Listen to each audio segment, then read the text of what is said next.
Assalamualaikum warahmatullahi wabarakatuh. Alhamdulillah wassalam ala sayyidil anbiya wa ala alihi wa sahbihi ajma'in. Subhanaka la ilma lana illa ma 'allamtana innaka antal alimul hakim. ولا حول ولا قوة إلا بالله العلي العظيم. رب يسر ولا تعسر ربي تمم بالخير أما بعد.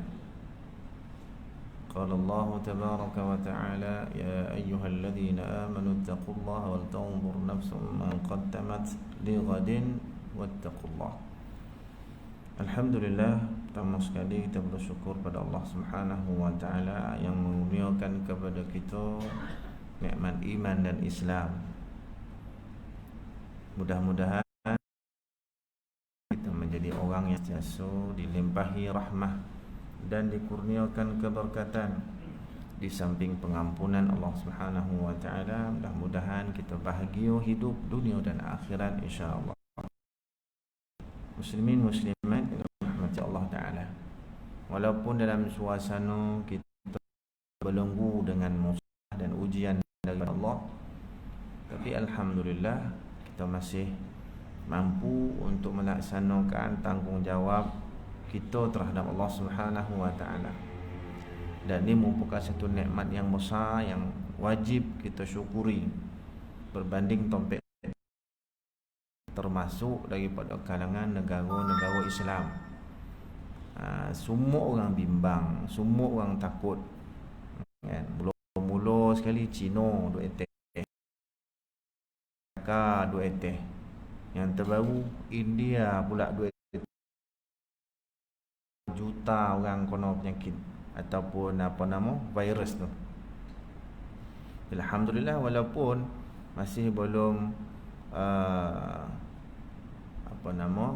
selamat secara 100%. Mudah-mudahan kita ni ada Allah Ta'ala, kita dengan doa, munajat, tak ada orang salih sama kita, para ulama yang sangat takut pada Allah. Mudah-mudahan kita dalam hadis menyebut satu-satunya bulan yang Allah sandarkan dengan namanya adalah Muharram kan? Sebab tu dia katakan syahrul,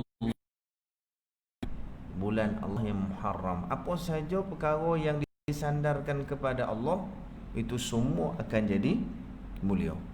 Kalau kata kitab, kitabullah, mulia dia.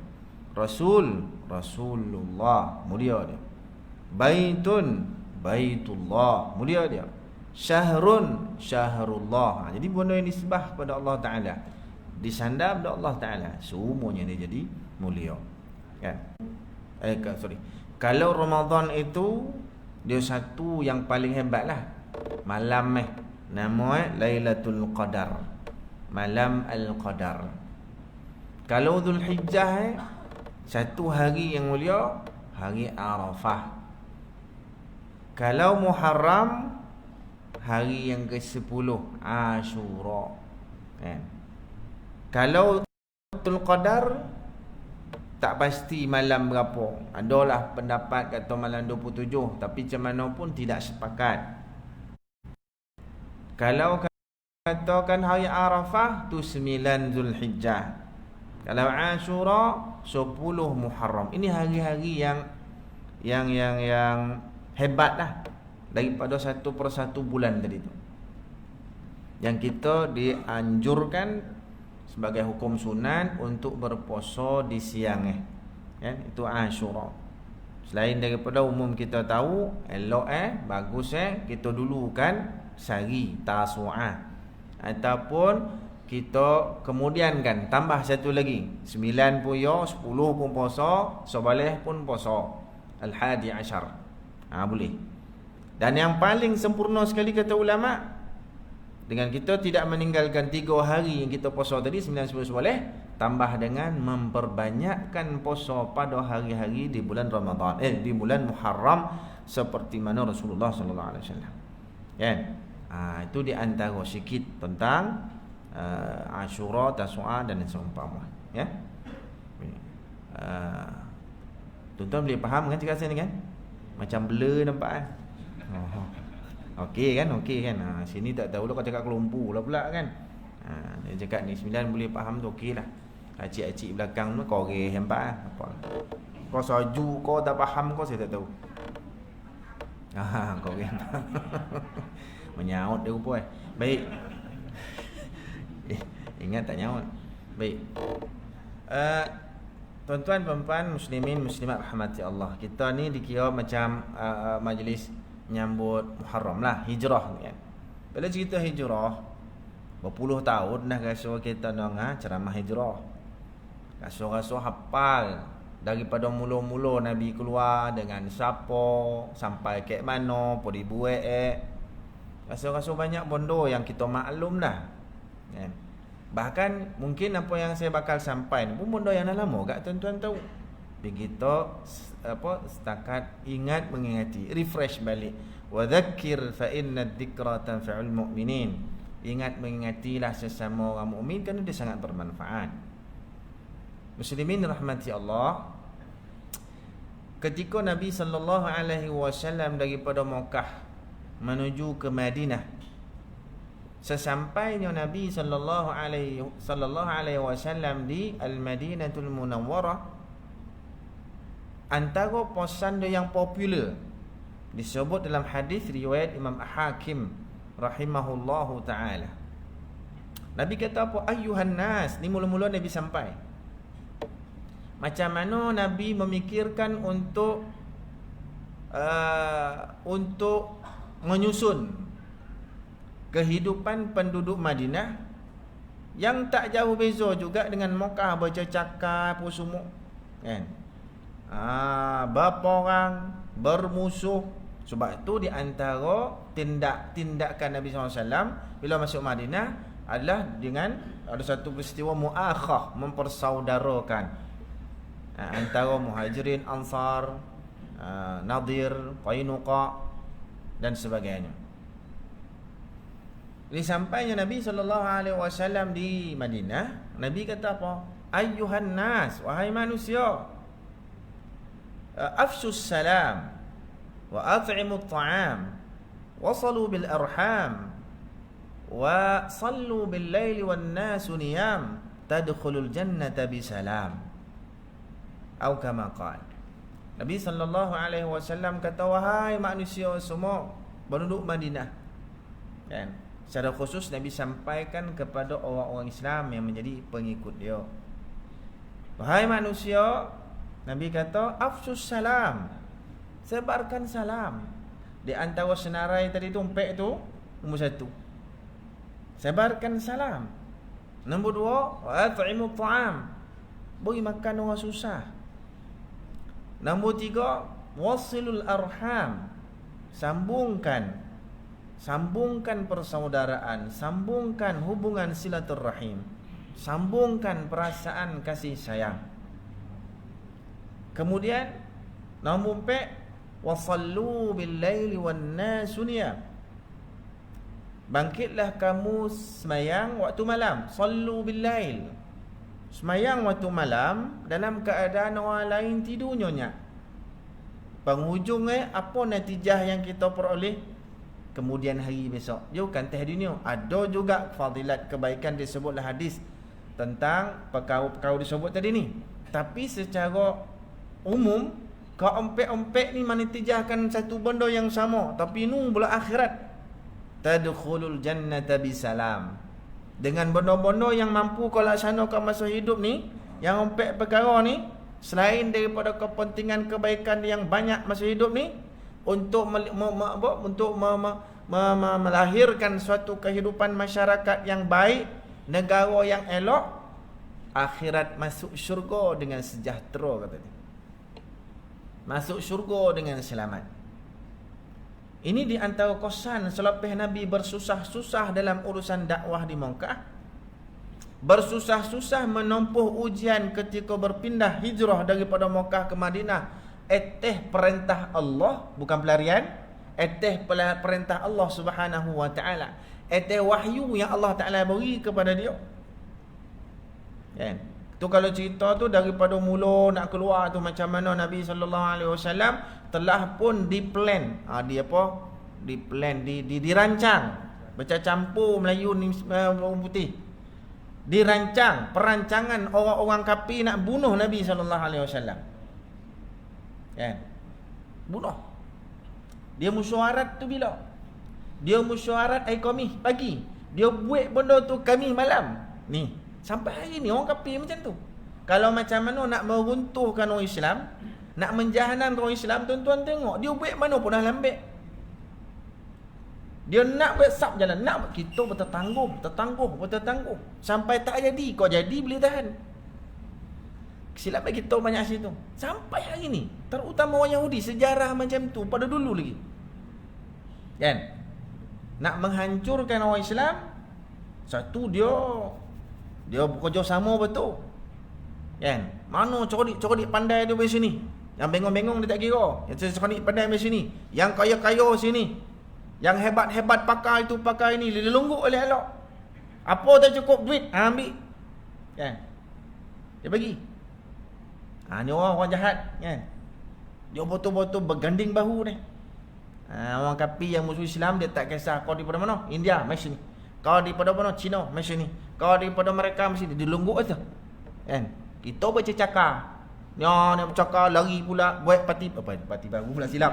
Ralat balik. Minta maaf lah. Yang kadang-kadang dia terlajak kan, minta maaf. Dia keluar ke sini, dia buat kumpulan baru, buat golongan baru, buat geng baru. Bercakap gitu. Tak ada kesudahan ni. Kan? Tak kasut-kasut betul tak saya cakap ni? Alhamdulillah. Kau tak betul, bongkar saya balik. Kau betul, Alhamdulillah. Saya tersilap nyebut tadi tu, tapi saya nak umum aja. Tapi kadang-kadang lintih dalam kepala terkeluar lah juga, nak macam mana. Okey kan? Alhamdulillah. Kau jangan lagi tunggu. Jadi itu yang jadi. Hari Khamis pagi dia bincang. Kan? Dokek satu dewan lah. Kan? Antara yang ada dalam tu Abu Lahab lah. Kan? Bincang macam mana kita nak buat Muhammad ni dia. Kan? Macam mana kita nak buat ni? Kita buang negeri lah dia. Ada kata tak boleh buang negeri dah. Kalau buang negeri, dia buat hal kat Sanun pula, dia kuat, dia bantai kita balik. Dia takut Nabi balik dendam. Kan? Macam-macam lah pandangan. Yang terakhir, bunuh. Ada yang tak setuju. Dia kata bunuh payah besok, sebab dia ni baik. Kan? Besok kita disalah-salahkan. Kan? Tak payah susah-susah. Nak bunuh ni, perancangan ni kita buat ramai-ramai lah, jangan buat seorang. Nampak tak? Dia tak buat seorang-seorang. Okey, kabilah mana dengan kita ni? Kabilah kau ambil seorang, kabilah kau ambil seorang. Jadi bila dah mati besok, tak adalah satu dengan satu yang lain dengan kabilah ni akan menyalah satu sama lain. Sebab masing-masing semua terlibat. Tengok tak? Anda tak ada biar kerja. Dia panggil semua-semua. Kita buat. Kau tak rumah dia kan? Kau tak rumah dia kan? Kau muci dengan dia kan? Okey, kita jalan sekali. Besok dah jadi, tak ada siapa-siapa nak nyalah satu sama lain. Bagus tak dia? Bagus. Kerja sama dia. Pagi Khamis, dia Khamis. Aku tak faham. Pagi Khamis, dia mesyuarat. Dia kata bila kita nak buat ni? Malam kang. Malam Jumaat. Nabi keluar malam Jumaat tu. Untuk hijrah. Ada orang kata, saya pernah lah ceramah. Kata Nabi keluar hijrah Rabiul Awal. Yang biasa kita pegang kan tu kan. Datanglah satu mamat ni. Tak. Hadis yang kuat bulan Safar ni, pupa-pupa dihujah. Bola masuk angin mamat ni. Kita nak cerita hijrah, yang pentingnya bulan apa tu tak apalah kan. Belakanglah sikit bulan tu. Ada kata bulan Safar, ada kata bulan awal, ada kata bulan lain. Tu tak kisah, yang pasti benda tu jadi. Bila tu tak apalah. Cuma ada pandangan ulama beriau batu dia. Dalam kitabnya tak ada paling kuat Safar lah. Kau dek kau lah Nak lagi bertogang dengan kita tu kan. Payah. Ada jenis tu payah. Jangan ada kat sini lah mudah-mudahan. Bisa cokak benda-benda kecil ni payah. Kan? Jadi, dia kata, jalan malam ni dia. Maka Jibril AS menyampaikan kepada Nabi SAW, kau keluar malam ni. Kan? Puak-puak tu, nak jalankan perancangan membunuh kau. Jadi step by step Nabi atur. Wahyu Allah. Perancangan untuk agama pun mesti gerakan untuk perlu dirancang dengan rapi. Baru hujung dapat kejayaan. Rancang. Pertama sekali dijumpa kawan yang paling siqah dengan dia, yang paling dia pegang. Siapa dia? Abu Bakr As-Siddiq radhiyallahu anhu. Itu banyaklah cerita, saya nak ringkas saja. Saya nak kaitkan hadis tadi ni, tapi saya patah halus sikit-sikit pada belakang. Kan? Jumpa Sayyidina Abu Bakar, Sayyidina Ali pun semua. Sayyidina Ali ambil tongkat tidur, Sayyidina Abu Bakar dia keluar malam-malam tu berdua. Kemudian naik atas bukit, dia tak keluar tahu naik atas bukit. Pasal apa tu panjang lebar, saya yakin tuan-tuan biasa dengar lah, saya tak nak huraian tu. Siapa pula pergi hantar makanan? Asma binti Abi Bakar As-Siddiq, anak perempuan daripada Sayyidina Abu Bakar. Asma radhiyallahu ta'ala anha turun naik 3 hari 3 malam. Perempuan pula tu. Tu kalau nak cerita hebat lagi pasal perempuan. Kan? Pasal perempuan yang jadi apa bahasa Melayu kita dipanggil apa perempuan hebat-hebat ni? Apa nama? Seri Kandi. Seri Kandi. Seri Kandi. Tulang belakang kepada kehebatan seorang lelaki tu. Tu koyolah. Ada yang jemalang tanah ada juga kan. Yang bagus. Yang tak elok juga ada juga. Mudah-mudahan kita semua ni Allah bagi yang elok belaka insya-Allah. Kan? Jadi baik sampai Madinah, saya potong cerita. Dan Nabi sallallahu alaihi wasallam sampai ke Al-Madinatul Munawwarah. Ni bondo nak mula-mula susun. Selain daripada buat masjid, semua kita tahu tu, kan? Cuma saya nak tanya ni sampai bila ni Sopi masuk Isyak kan? Kita nak berhenti Isyak ke? Tahu ya? Sebab kalau berhenti Isyak saya kena berhenti ikut Sopi, dan saya memang suka betul ceramah saya singkat ni. Tak payah susah-susah. Kau boleh 20 minit ya, senang kan? Jadi sampai Madinah Nabi pesannya ni, Ayyuhan nas, wahai manusia. Pertama Nabi pesan salam, kan? Nabi beritahu sampai melihat keadaan dan suasana Madinah yang masih ada pergolakan, penipuan dan sebagainya. Dalam hal niaga tu kan saya contoh sikit. Mula-mula Nabi SAW sampai Madinah, ayat pertama, wahyu pertama turun bila Nabi sampai Madinah. Wahyu apa? Bismillahirrahmanirrahim. Wailul lil mutaffifin. Celakalah orang-orang businessman. Celakalah bagi orang-orang meniaga. Bahasa kita sekarang moden ni businessman lah. Kan saya contoh sikit pasal apa turun tu. Jadi Nabi SAW pernah sebut a'unabbi'ukum, sebab dia nampak macam benda ni tak elok, kan? Berpecah-pecah dalam masyarakat Madinah. Macam mana nak buat teratur, macam mana nak buat aman damai, sentosa, afsus salam. Nabi kata a'unabbi'ukum bi syai'in idza fa'altumuhu tahabbtum. Mau tak kamu aku sampaikan dan khabarkan kepada kamu satu perkara yang kalau kamu buat, praktikkan sama kamu pasti akan berkasih sayang di antara satu sama lain. Berkasih sayang ni jadi sebab aman damai.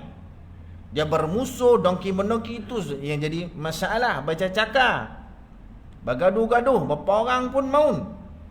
Dia bukan macam kita kan, tak bercakap, tarik muka, masam muka, dia okey lagi walaupun tak betul.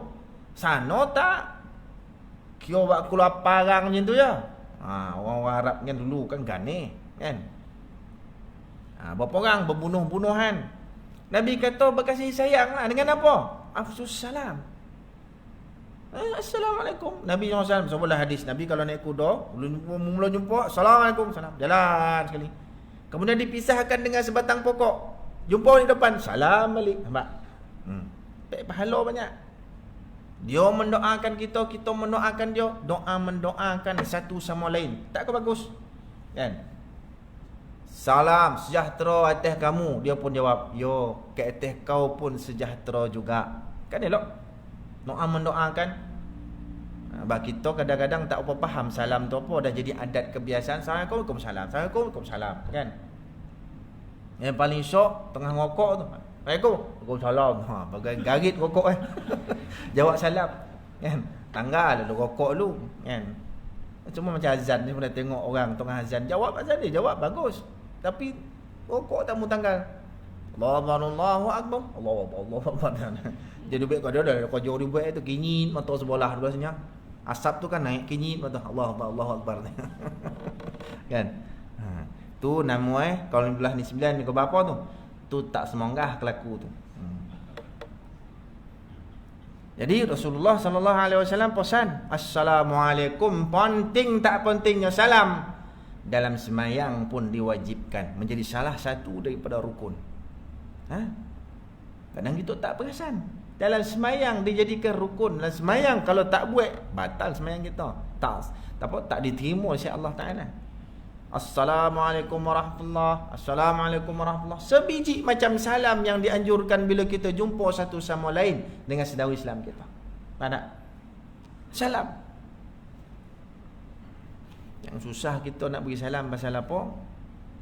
Ada menobal sikap kesombongan, pentingkan diri dalam hati. Mudah-mudahan bukan kita lah, tapi ada segolongan manusia macam tu. Sebab apa? Disebut dalam Quran, ulil ni'mati wa mahilhum qalila. Ulil ni'mah kerana diberikan sedikit kemewahan. Dia disombong. Bukannya banyak mana pun. Dia rasa dia paling kaya, padahal melambat-lambat lagi orang lebih kaya pada dia. Sikit lah mana pun kau dapat tu. Tapi takkan sampai sombong bagi orang mana, kan? Beri salam tak menjawab dan sebagainya, kan? Payah agak hidup kalau dah beri nikmat banyak kemudian jadi sombong. Payah agak, susah. Tak ke mana. Allah antara yang paling benci sekali takabur lah. Apa disebut oleh Nabi SAW dalam satu hadis Qudusi? Allah firman, kebesaran itu pakaianku, kesombongan itu selendangku. Faman naza'ani minhuma, siapa yang merampas keduanya daripadaku, akan ku campakkannya ke dalam neraka. Itu takabur, kan? Sombong. Jadi kita janganlah sampai ke tahap tu.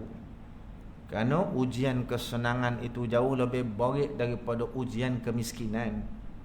Miskin tu kadang-kadang banyak juga lidah dia menyebut Allah, merintih atas ujian yang Allah Ta'ala beri dia. Allah, ya Allah, ya Allah. Tapi kalau senang langsung. Sebab itu ulama kata ujian kesenangan lebih baik daripada kesusahan. Ujian kemewahan lebih baik daripada ujian kemiskinan, kan? Tapi ada orang kaya yang bagus, kan? Tak ada. Kita pun masyarakat Islam perlu kan orang kaya, perlu kan? Tak perlu. Tapi yang masalah bila dia dah jadi orang yang diberi lebih sikit Allah Ta'ala rata dan RM2, dia jadi lupa diri.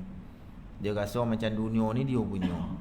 Baik, nombor 2 pada tuan-tuan, Allah sebut dalam Quran, Nabi SAW sebutlah hadis ni bila masuk Madinah, wa at'imut ta'am, berilah makan orang miskin, berilah pertolongan dan bantuan pada orang miskin. Rasulullah sallallahu alaihi wasallam menyebut thalathatun tahta dhillir rahman yauma la dhilla illa dhilluh.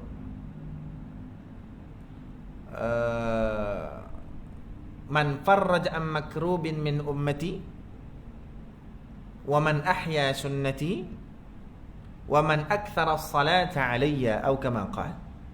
Nabi sallallahu alaihi wasallam bersabda, 3 kelompok manusia yang akan berada di naungan Ar-Rahman besok pada hari tidak ada naungan melainkan naungan dia. Pertama, man farraja an makrubin min ummati, orang yang sentiasa bantu orang-orang yang dalam kesempitan dan kesusahan daripada kalangan umatku. Nombor 2, wa man ahya sunnati, orang yang menghidupkan sunnahku. Nombor 3, wa man aktsara as-salata alayya, siapa yang banyak salawat dan salamnya kepadaku, ke atasku. Nombor 1, bantu orang susah. Kita akan berada di naungan Allah, bawah tahta dhillir rahman. Allah akan menaungi, Allah akan melindungi, Allah akan beri bantuan pada kita. Yauma la dhilla illa dhilluh, tak ada naungan, tak ada pertolongan melainkan daripada Allah Subhanahu wa taala. Yauma la yanfa'u malun wala banun illa man atallaha biqalbin salim. Pada hari tidak bermanfaat harta dan anak pinak melainkan mereka yang datang pada Allah Taala dalam keadaan hati yang sejahtera. Inilah benda yang kita perlu fikirkan, kan? Perlu fikirkan sama-sama, sebab kita hidup kejap, lepas tu suk dalam lubang sempit tu, kan? Masuk bila-bila boleh. Baru-baru ni sahabat dan juga masa yang sama guru juga pada saya, Syekh Husni Ginting, ada tak tahu tak? Tu sahabat dan juga guru kan.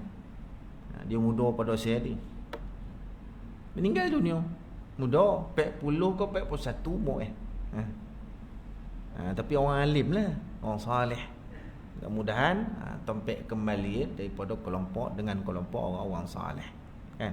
Ramai dah, bagi dah kawan-kawan kita, adik-beradik kita, jiran kita, suku sakat, sepupu sepapat dah lama ramai dah pergi dulu pada kita.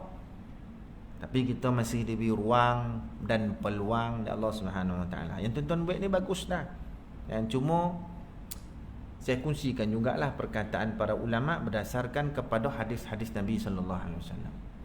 Siapa yang dah sampai umur 60 tahun cenderung untuk melakukan banyak ibadah dan amal saleh, itu petanda Allah nak kurniakan husnul khatimah. Pak, teruskan aja. 60 tahun dah cukup dah. Ada hadis kan, a'dzarallahu imra'an balagha umrahu 60 sanah atau kama qala. Makna dia cukup dah. Kalau 60 tahun tu cukup dah. Allah kalau bagi 60 ke deteh tu, maknanya kalau baik, baiklah dia. Kalau tak adalah dah. Secara umum macam tu lah. Taklah semua, tapi secara kebiasaan macam tu. Macam hadis Nabi kata, umur umat aku antara 60-70. Ada sampai lebih daripada 70. Ada 80. Kebiasaannya tu. Apalagi kalau kita hitungkan secara purata kan. Ada 40 mati, ada 30, ada 50, ada 55, ada 80. Ambil kira pukul rata, lebih kurang tu 60 ke 70. Jadi kita usaha masjid Tompek yang terbaik atas muka bumi, Nabi kata kan.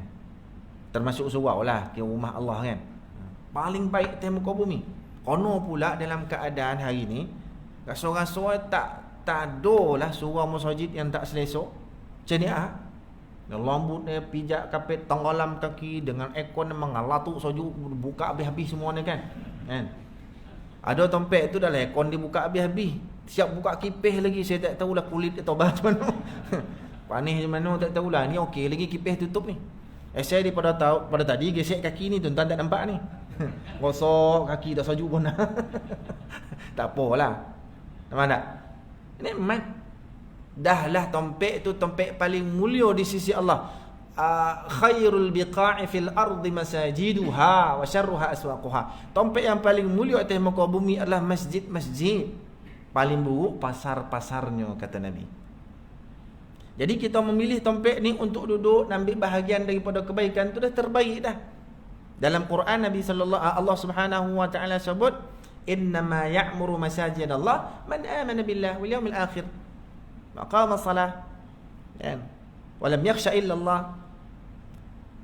Allah kata orang yang memakmurkan rumah Allah, orang yang memakmurkan masjid, termasuk kalau surau, kalau bahasa kita di sini, itu sebenarnya nilai orang-orang beriman dengan Allah dari akhirat. Pak, macam mana Allah mengiktiraf orang yang memakmurkan, mengimarahkan rumah-rumah Allah. Macam tuan-tuan, kena pegang betul ni. Ni benda yang mahal kalau kita tahu menilai. Allah tak bagi pada semua orang. Ni contoh kalau tuan ada sini, Allah bagi tuan-tuan lah. Mahal benda tu, simpan lah kan. Contoh kalau kita diberi hadiah yang mahal lah. Apalagi kalau tu bentuk benda yang diberi dia orang kat kita tu tak ada pada orang lain, kita istimewa diberi kan. Macam mana kalau kita dapat benda tu kan, kita jaga elok kan. Jaga elok. Penuh pula yang boleh tu orang yang kita kasihi. Buka apa tutup ni? Tutup. Patut pada tadi soju tu. Rupa terbuka juga kipis rupa. Benda yang paling mahal dijaga betul. Yo. Itulah nilai. Dan kita boleh elok. Nabi SAW mengiktiraf lagi. Ada lagi hadis-hadis lain, ayat lain berkait dengan benda tu kan. Nabi kata apa? Idza ra'aitumur rajula ya'tadul masjid fashhadu lahu bil iman. Atau kama qala. Apabila kamu melihat seseorang yang biasa pergi masjid, kau pandanglah dia dengan, kau saksikanlah dia dengan pandangan iman. Tu satu pengiktirafan. Munazan tu kau. Ya kan? Jadi itu satu pengiktirafan juga. Saksikan dia dengan pandangan iman. Mana siapa yang datang rumah Allah, Allah iktiraf orang-orang baik belaka. Bukanlah makna kita yang terbaik, baik langsung tak ada keburukan dan kebaikan. Tak, yang lama manusia tetap ada dosa, aib, kurang dan sebagainya. Sebab tu bila kita tengok orang pergi masjid surau, kau nak tengok dia orang baik. Jangan pergi cungki benda buruk, mesti jumpa je. Tengok dia melangkah pergi surau je, dah kita kena letak dia orang baik. Kadang-kadang dia tak, dia suka tengok cerita-cerita lama. Tak ada tidak. Tak tahu penyamun dan kawan dia lu, dia tahulah. Sama curi buah mutan orang, sama panjat pagar rumah orang, sama rembat apa motor orang. Dia cerita semua tu. Tak boleh, dosa kau meh. Dah dia pergi masjid cerita lama tutup. Tengok kebaikan dia dalam hal-hal berkait dengan rumah Allah ni. Itu Nabi suruh. Kalau kau tengok orang pergi masjid, padamkan yang... Nabi tak suruh buat macam tu. Kita kena faham macam tu lah. Kalau boleh, padamkan semua keburukan yang dulu kita pernah tahu secara tepat, secara betul. Bukan ambil cerita orang Mang Den dengan dia ni sama-sama buat kerja jahat tu. Dia padahal dia pun sama tu. Baru kau nak masjid. Mungkin dulu pada dia setahun ya, dia gendian. Ataupun mungkin dulu seminggu lah. Kan? Seminggu datang masjid, koyok nak mampui, kan? Tak boleh kan? Tengok orang lain mula dah tak betul, tak boleh. Kan? Nampak? Nabi kata macam tu. Ada juga orang yang datang seorang masjid, niat nak rembat kasut orang, ada selipar mahal. Ada saya pernah pergi masjid, saya kuliah dekat situ. Habis semayang tu, satu orang budak muda minta announce dekat masjid, jumpa tak beg sebab dia letak tepi tiang. Dia semayang tepi tiang, letak tepi tiang. Assalamualaikum dah tak ada. Tak payah announcement dah, memang dah kena rembat lah tu. Kan? Mana tengah semayang tu banyak kes tu, tengah semayang dia ambil, dia ikut kita sama semayang. Allah. Nah, dia lebih khusyuk dah kita lagi. Kan? Tengok aduh matlamat ni. Itu cerita kawan lain saya sendiri. Semayang dekat musim sejuk. Dekat Mosi sama macam dekat Saudi dan negara-negara Arab lah. Kita semayang bawa kasut masuk masjid, tapi letak dalam plastik. Tapi ni tak letak plastik, letak situ je. Kan? Adalah tempat depan ni. Awak masa tu kasut baru beli, bawa masuk dah, orang masuk bagus dah semayang. Betul-betul letak api ni. Allahu Akbar. Assalamualaikum. Salam pertama, Assalamualaikum warahmatullahi. Sebelum salam kedua dah tengok kasut ada. Allah, kasut dan mana pergi. Salam kedua dah tak boleh beri. Mana kasut dan pergi ni. Kasut-kasut tak nak beri salam yang kedua, nak tunggu tengok siapa belakang. Tu cerita.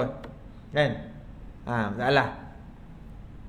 Tapi bila cerita masjid, berkait dengan masjid, tu kebaikan yang banyak. Sehingga Nabi mengiktiraf tempat yang paling mulia atas muka bumi. Dia eloklah kita mulazamah, istiqamah dengan surau yang soba-sobi, cantik dan indah ni. Sempurna elok dah ni. Kan? Tengok punya langsir kan cantik, matching dengan kapet kan? Matching dengan baju Melayu masing-masing pakai, contohlah. Kan? Semua untuk kesempurnaan kita. Ni semua nikmat daripada Allah Subhanahu Wa Taala. Baik, tuan-tuan, Nabi SAW sebut yang pertama sebarkan salam. Nombor dua, bantu orang susah. Dalam keadaan sekarang ni, pandemik ni, ramai orang susah ni. Kan? Kita-kita lah. Lepas tu, apa nama? Orang-orang barat pun sebut. Kan? Dia kata apa? Macam mana kita nak boleh capai kebahagiaan dan ketenangan hidup, happiness, kan? The perfect way to get happiness. Kalau salah jangan golaan, lebih kurang lah, bagi janji faham. Bunyi orang putih itu jadikan kita punya ceramah tu standard sikit. Nampaklah elok sikit. Cara yang paling bagus, perfect way, kan, untuk dapatkan kebahagiaan dan kegembiraan hidup is helping others. Betul tak tu? Betul kan? Kira-kiranya lah. Is helping others katanya. Adalah dengan membantu orang lain. Tu. For centuries. Dah mula dekat orang putih lah pula kan. berabad-abad lama. Kan? Orang-orang cerdik pandai. Kan? Semua bercerita benda yang sama daripada belah-belah barat sampai ke belah-belah China. Pemikir-pemikir yang hebat-hebat sebut benda yang sama. Nak capai kebahagiaan, nak capai kegembiraan dalam hidup, happiness adalah dengan bantu orang lain. Nabi dah ajar kita lama dah. 1400 tahun lebih dulu Nabi dah ajar dah. Bukan kendian-kendian yang dibanggakan dia orang ada orang barat, orang China macam sebut tadi tak. Kan? Nabi SAW sebut apa? Nabi kata, "Man kana fi hajati akhihi, kana Allah fi hajati." Barang siapa yang berusaha untuk memenuhi hajat saudaranya, Allah akan memenuhi hajatnya. Kalau kita memenuhi hajat saudara kita, parih mana kemampuan yang boleh kita penuhi? Si A datang, boleh. Si B boleh. Si C, si B, si D, contoh bukan semua ada kemampuan untuk kita menyelesaikan masalah. Kalau kita millionaire, billionaire, hanya setakat bab duit saja kita boleh selesai. Kalau datang tanya, ni tuan apa hukumnya? Masalah ilmu kita boleh selesai. Contohlah. Sebab bantuan ini bukan setakat bentuk material. Tak. Apa saja hajat dia. Bukan semua kita mampu selesai. Nampak tak? Dan satu lagi benda. Nabi kata siapa yang berusaha mampu memenuhi hajat saudara Islamnya, Allah, bayangkan, Allah kalau kita menyelesaikan masalah orang terbatas. Dan kalau boleh kita bantu hulurkan bantuan kita sehebat mana pun tidak berbentuk kekal. Tapi kalau Allah yang bantu, maha segala-gala kat dia, termasuk maha kaya yang kita semua faham. Dan tu Allah bagi kat kita. Hanya sikit sekelumit bantuan yang kita beri, macam mana yang Allah beri kat kita. Itu kita nak ada gambar itu lah. Takkan rugi. Tak pernah dalam sejarah manusia, bukan sejarah Islam saja, sejarah kehidupan manusia yang suka bantu orang, yang suka beri duit ke orang, dia seumpama akan jadi miskin dan fakir, melainkan dia sendiri memilih untuk jadi miskin. Itu aja. Kan? Tak pernah. Jadi kita takut-takut, ditakut oleh siapa? Syaitan. Innallaha ya'idukumul salah. Macam mana ayat ni? Wasyaitan ya'idukumul faqra wa ya'murukum bil fahsya. Apa pangkal ayat ni? Syekh?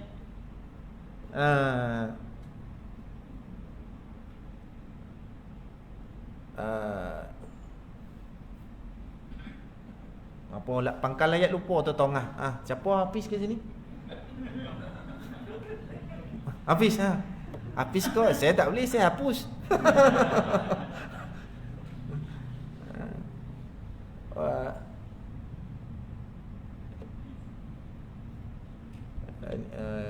Ya'idukumul faqr wa ya'murukum bil fahsya. Macam mana?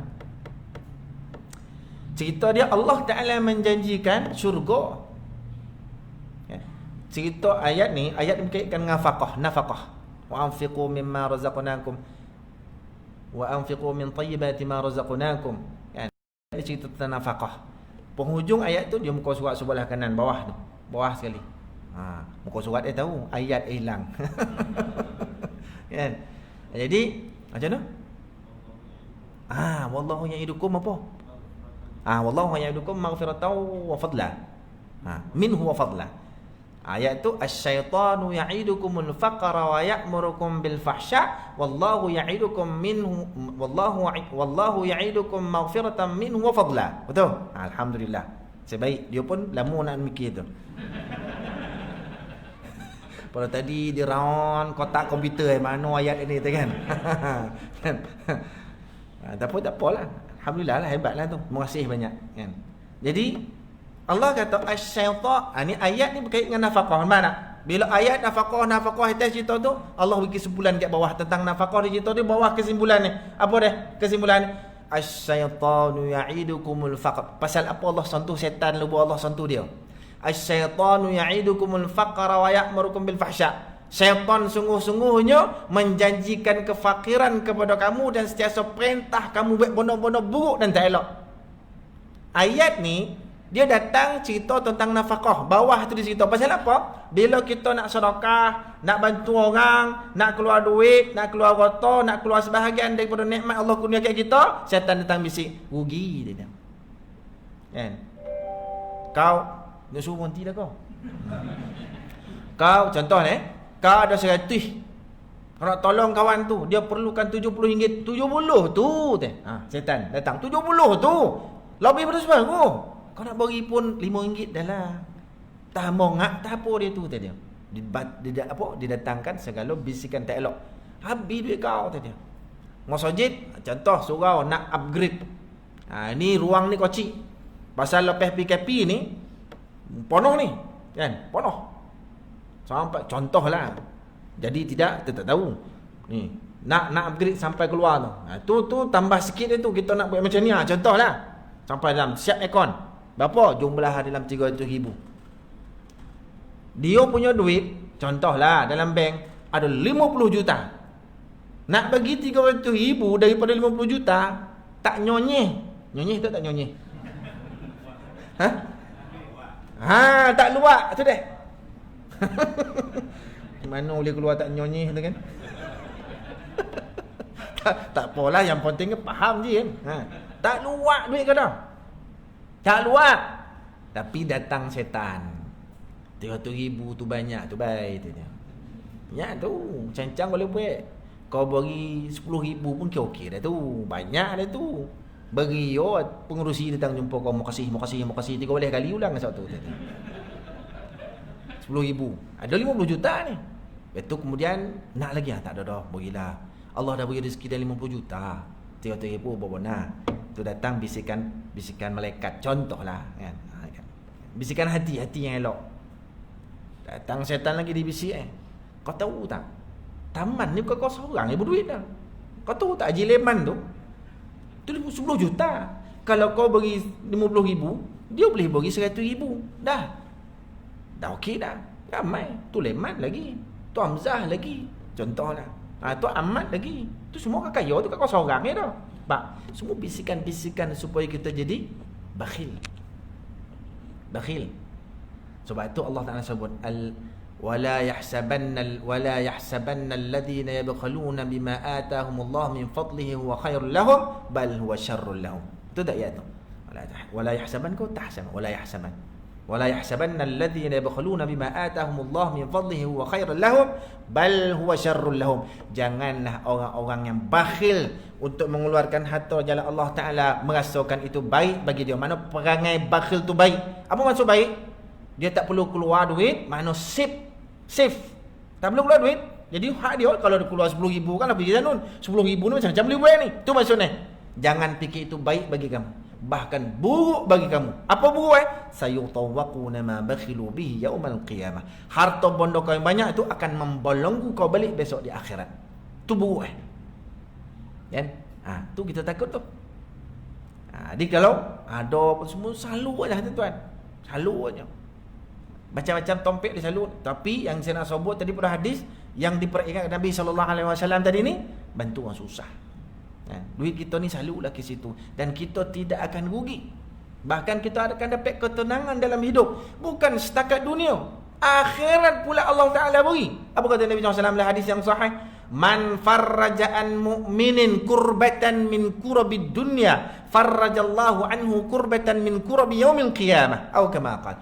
Barang siapa yang melapangkan satu kesusahan daripada seorang mukmin di dunia, Allah akan melapangkan kesusahan dia untuk di akhirat pula. Tadi cerita Nabi SAW sebuah hadis, wallahu fi auni al-'abdi ma kana al-'abdu fi auni akhi. Allah. Tadi hadis tu dia punya redaksi ayat dia lain sikit. Menyempurnakan hajat seorang saudara Islam dia, Allah akan menyempurnakan hajatnya. Mana kita, Nabi kita dulu, kemudian datang natijah dia Allah akan bantu. Tapi ini dia siap-siap sebut apa yang kita akan dapat dulu, baru dia sebut apa yang kita perlu buat. Wallahu fi aunil abdi. Disebut Allah dulu. Allah akan bantu dan tolong seseorang. Maka al abdu, baru datang perbuatan kita. Maka al abdu fi auni akhi. Selama mana seorang hamba itu membantu saudara Islamnya. Apa maksud dia kalau begitu ayat Tadi kita dulu. Yang ni Allah disebut. Makna dia janji Allah yang pasti, yang tak boleh kita nak rasa was-was dan apa? Tak yakin, tak boleh. Pasti Allah Ta'ala akan bantu kita. Macam mana bantu Allah nak bantu? Jangan kita ambil tahu. Yang penting dalam kehidupan kita, kadang-kadang sampai satu ketika yang kita pergi mengadu ke siapa pun, tak ada siapa boleh selesai masalah kita. Masa tu kita nak Allah memenuhi hajat kita. Akan sampai satu saat, kayu sekayu mana pun, duit tak boleh selesai masalah dia. Kan? Cerdik sepandai mana pun, ilmu cerdik dia tak boleh selesai masalah dia. Kadang-kadang manusia beri kelebihan macam-macam Allah Ta'ala, kan? Sampai satu saat. Masa tu betul-betul harap Allah. Pegang yang tadi ni. Sebelum sampai keadaan tu, Nabi SAW pun peringatkan. Nabi kata apa? Ta'arraf ilallah fil rakha ya'rifka fil syiddah. Ingat dan kenallah Allah masa kau senang. Bantu orang susah masa kau senang. Ya'rifka fil syiddah. Allah akan bantu kau masa kau susah. Masa senang ni lah. Jangan masa susah besok baru kita nak panggil orang baca Yasin, main hajat. Ya baguslah juga. Tapi kita dalam keadaan kadang-kadang masa tu dah lebih mementingkan diri kita. Duduk masjid tu surau. Tak pernah tengok dia tu. Tengok baru sampai. Padahal kita tahu dia duduk lama taman ni. Tak pernah jongok surau. Tiba-tiba ada dia kan.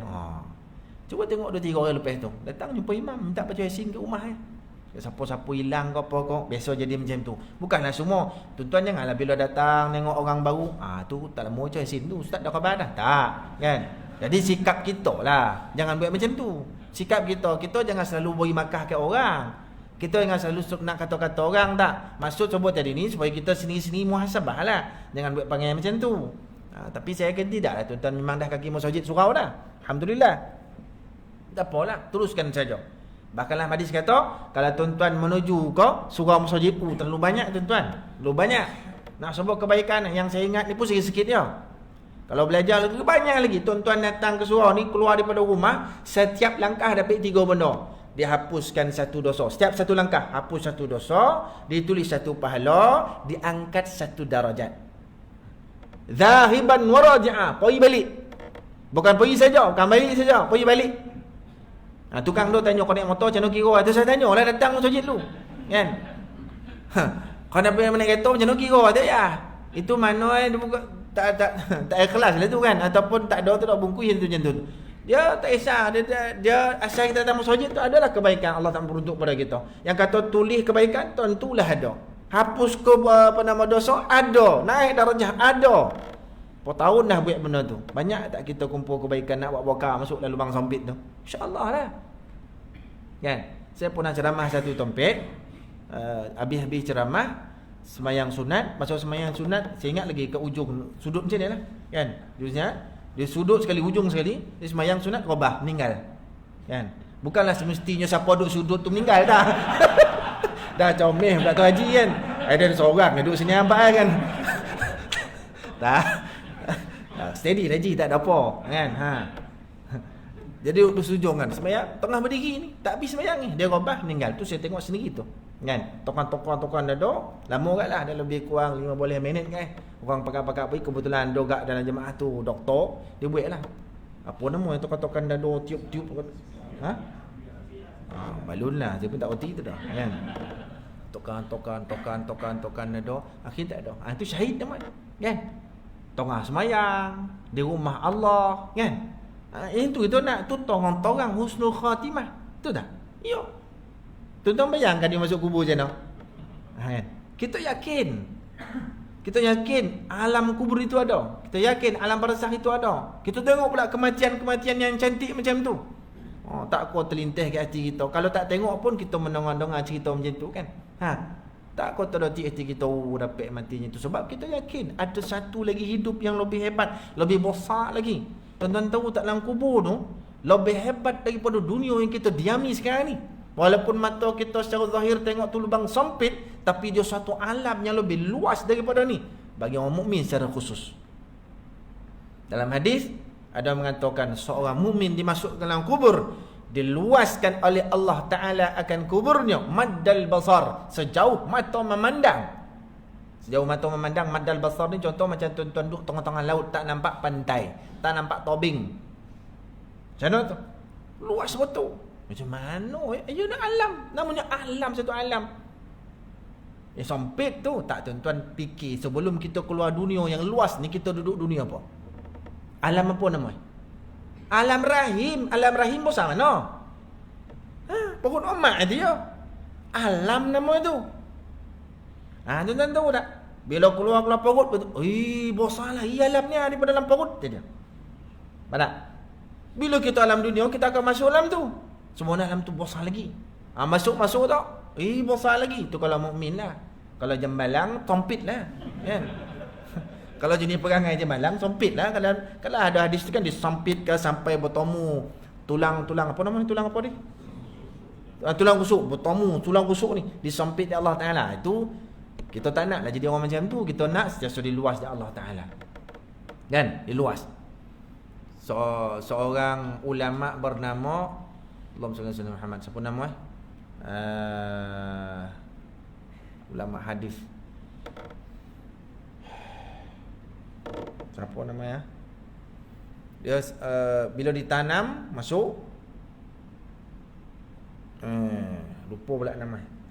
Jadi dia ni meninggal, ya, ulama hadis dia tabi'in sampai berguru dengan sahabat Nabi.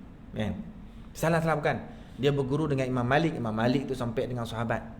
Dia ni sampai tak ingat dah. Cuma bila dia masuk dalam kubur, masuk dalam lahat, kemudian orang keluar daripada kubur dia, ada satu batu jatuh. Kemudian dia turun nak ambil. Turun tengok dah tak ada jenazah situ. Mana pergi? Dia tunduk lagi ke bawah, dia tengok jenazah tu rupa dah berdiri dan melihat dalam keadaan lahat itu luas, lebar apa tu. Tu berdiri sembahyang. Siapa nama tu? Apa nama? Alah. Boleh tanya Hafiz ke tak ni? Hafiz lagi dia ingat semua. Dia tanya lagi.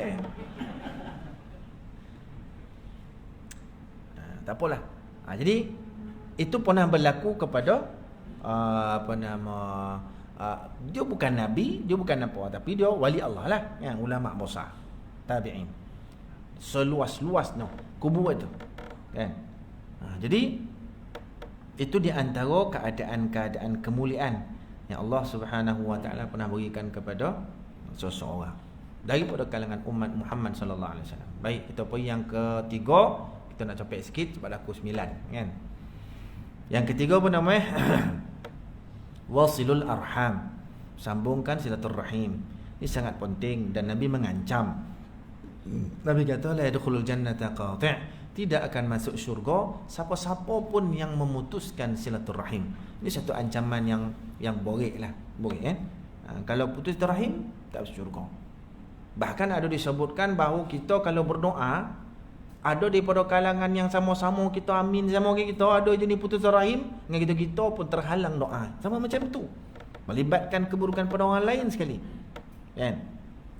Kita tak tahu tak apalah, peduli lah kan. Kita pun takkan nak cek seorang-seorang, kau macam mana dengan mak kau? Kau macam mana dengan adik kau? Kau macam mana dengan apak kau? Takkan tanya sesuatu, terpeleng dah orang kan. Cuma kita sendiri-sendiri kena faham. Jangan kita penyebab kepada putus silaturahim. Kan? Mak kita jaga opak kita, saya rasa tu tak ada masalah pun, tapi di antara kawan jiran-jiran semua ni, tu yang kadang-kadang berlaku, kan. Masa muka apa tahun-tahun, apa nak punca anak ni cerita betul ni, kan.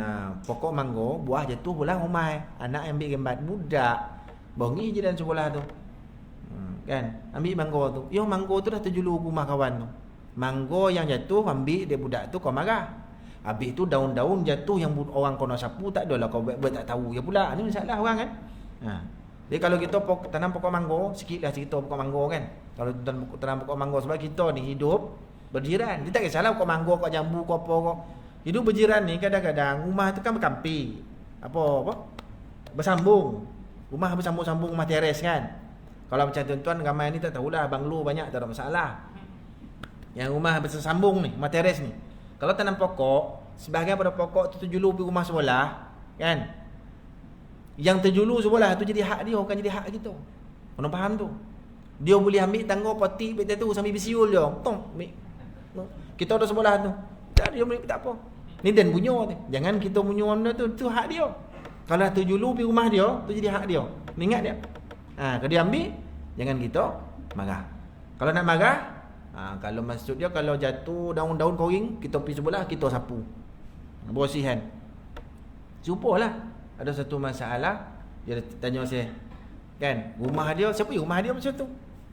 Rumah dia besar. Corner lot.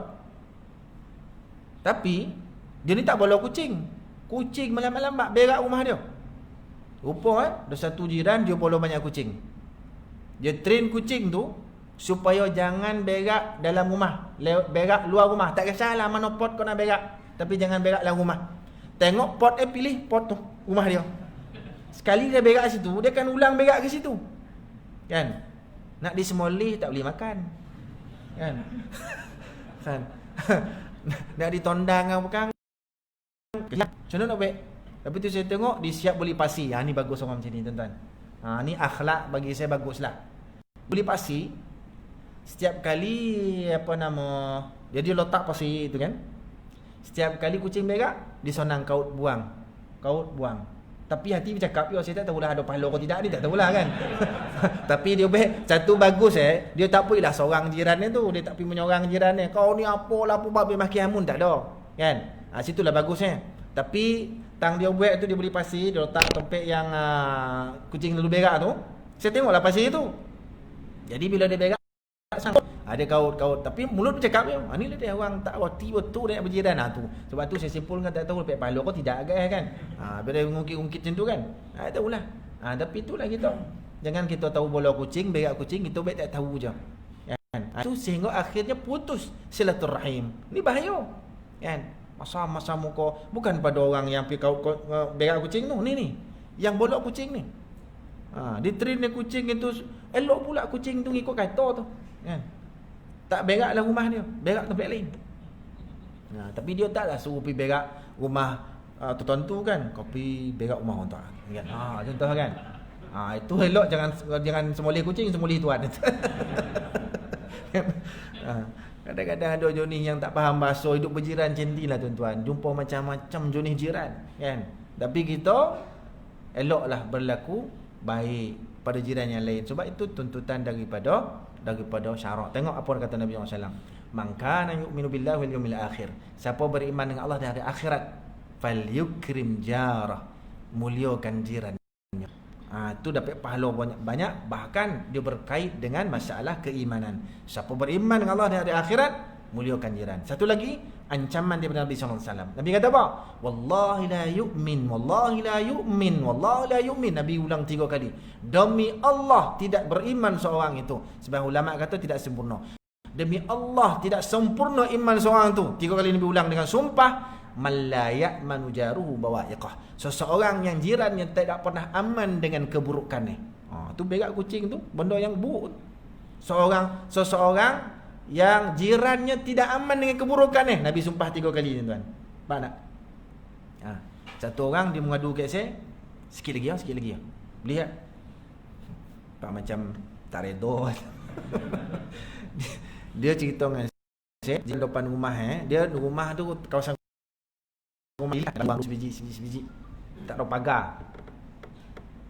Jadi dia ni jiran sebelah depan rumah tu biasalah ada kolam renang semua. Dia ada seminggu sekali, saya tak ingat hari apa, dia kata akan datanglah kang sepejabat ke apa, tak tahulah dia beradik ke apa ke. Bila mandi kat kolam tu, tapi kolam tu adalah dia ada penutup lah sikit, tapi boleh nampak jugalah daripada luar. Dia pakai spenda macam tu kan. Spenda tu tak spenda. Cawek Superman tu. Pakai tu. Mandi. Perempuan pakai bikini. Nampak tak? Ini menyakiti orang Islam. Bukan orang tak Islam, bukan non-Muslim, bukan orang kafir, orang Islam. Tu dia cerita.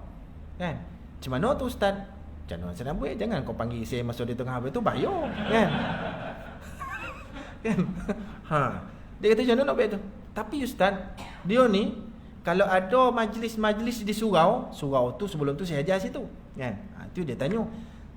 Sekarang dah tak ajar dah. Selamatlah sikit, kau takut nanti ternampak benda tu. Jadi dia kata apa?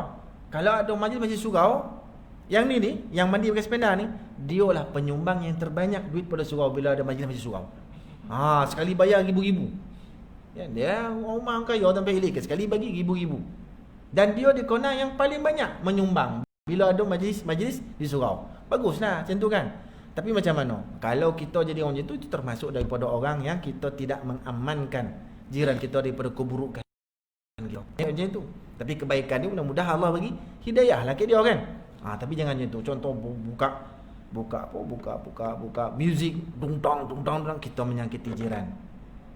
Memakai yang menyolok mata, kan? Pakai yang dodah sana dodah sini. Sedangkan jiran kita orang masjid, jiran kita orang yang kalau tak jiran tu pun tutup tu kan mana wajib, kan? Mana wajib. Apalagi kalau kita tak pakai, tambah menyakiti pula jiran dengan pandangan dia pada benda yang tak elok pada kau. Itu masalah, kan? Dosa bertambah dan timpu. Terakhir dalam sebut wasallu bil laili wan nasu niyam.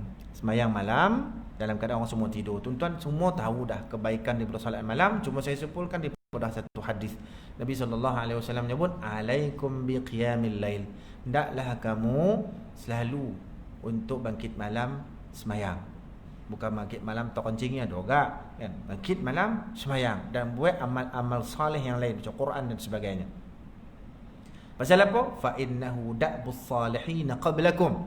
Itu adalah amalan kebiasaan orang-orang salih dulu-dulu. Ulama kata salihin, da'bus salihin. Salihin, orang salih situ dimaksudkan adalah para nabi dan rasul terdahulu. Bayangkan, nabi-nabi dulu tak pernah tinggal solat malam. Da'bus salihin qablakum wa qurbatul lakum ila rabbikum. Dan itu menjadi sebab kepada mudahnya kamu hampir dengan Allah. Sembahyang malamlah satu ibadah selain pada yang wajib-wajib, yang sunat. Sembahyang malam adalah yang paling mudah kita dapat hampirkan diri kepada Allah Ta'ala. Sembahyang malam. Tak cukup dengan tu, Nabi kata wa makfaratul lisayyi'at, penghapus kepada dosa-dosa kamu. Wa manhatun 'alil ithmi, dan pencegah bagi kamu untuk melakukan dosa-dosa. Pencegah bagi kita. Buat sembahyang malam akan jadi orang baik. Amal istiqamah sembahyang malam tercegah automatik buat benda-benda tak elok, terutamanya dosa-dosa besar, ya billah. Jadi saya yang cerita ni bukanlah kata saya ni selalu bangkit malam, tak. Pemalih ke? Cuma kita sama-sama mengingati selepas kita diberitahu tentang kebaikan-kebaikannya daripada hadis-hadis Nabi sallallahu alaihi wasallam. Tuan-tuan perempuan rahmati Allah, saya rasa cukuplah sekadar tu. Mudah-mudahan kita dapat manfaat daripada apa yang disampaikan, kerana sesungguhnya yang manfaat, yang baik-baik itu daripada Allah. Yang kekurangan, yang tak elok-elok itu daripada kelemahan diri saya sendiri. Minta maaf, minta ampun, dan mudah-mudahan kita boleh bersama lagi pada waktu-waktu yang lain membicarakan tentang kebaikan-kebaikan agama kita. Qulu qawli hadza astaghfirullahal azim li wa lakum, wa sallallahu ala sayyidina maulana Muhammad wa ala alihi wa sahbihi wa baraka wa sallam. Wassalamu alaikum warahmatullahi wabarakatuh.